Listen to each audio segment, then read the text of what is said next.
Jeff Immelt, thanks very much for joining us. Thanks, Shaili. What's the significance of 200 American CEOs landing on Indian soil, exploring the big Indian market once again? You know, I think India is extremely exciting for all American business people today. I think the notion that we're here at the same time that the president's here is also quite exciting and quite historic, to be honest with you. So, G's been a long-term investor here, and we have tremendous optimism for the Indian market. Do you think things would have been different had the economic crisis not happened and India not emerged as a massive market in stark comparison? Shaili, you know, we're 25, you know, we're a long-term player in India. We've been here, I've been coming here for 25 years, so we've always seen the promise of India. But there's no doubt that certain countries are coming out of the crisis stronger than they went in, and India is one of them. And I just think the whole notion of the consumer power here, the infrastructure opportunities for companies like GE, just makes India even more exciting. But will this relationship become more of a reciprocal one than it has been in the past, you think? I think it should be. You know, in other words, you know, for me, I'm a globalist. So I'm a big believer that basically it's a win-win game of global trade. But I really think strategically for the United States, a great relationship with India is a real prerequisite and very important. And I believe the President sees it the same way. So if you were to think as American Inc. and not just G's head, what is it that American CEOs today can give India? Look, I think the biggest need that India has from an economic standpoint is infrastructure.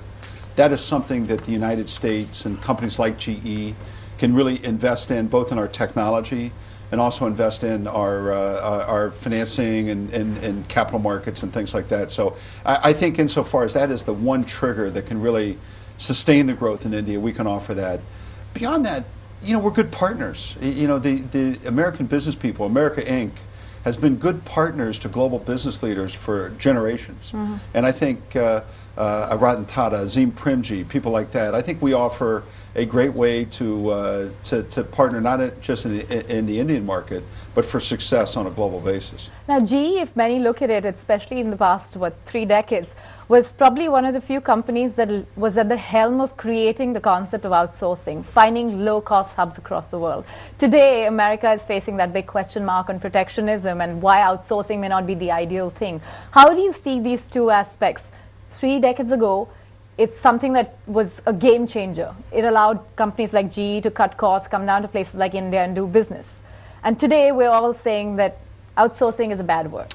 So, you know, we've got a business model whereby we can bring high-tech exports to places like India, but at the same time continue to innovate our own business model and become more productive in places like India. So for us, it's never a zero-sum game. You know, it's never one side wins and the other side loses. We're the second biggest exporter from the United States to the rest of the world. We're proud of that.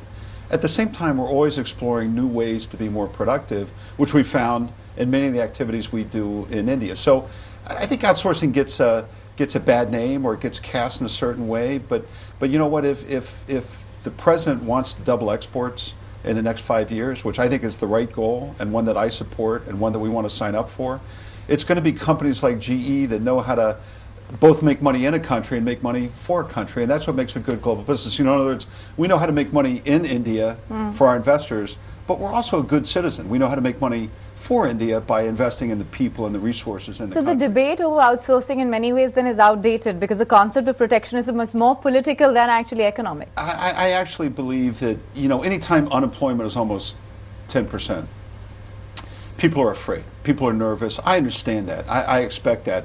And I would say for a multinational American CEO, we also have to have a vision for our own country with respect to where it's going to be great and what it has to do. But we live in a global economy. This notion of protectionism, I think, is not the way forward. It's way backward.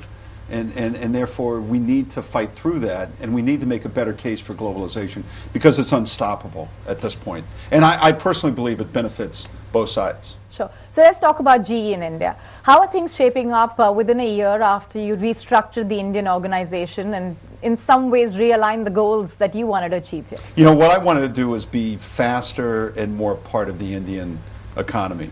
So we put, you know, a senior VP, well-respected, higher level. We have the whole GE organization working for John Flannery now, and the results are really quite remarkable. You know, when I look at 2011, 2012, we should be growing our business 30% a year, you know, coming through this. The infrastructure opportunities for the company are very profound as we sit here today. So I basically like the change we've made. It's something we're going to replicate in other parts of the world. And for us, the Indian market is more exciting today than it's been in several decades.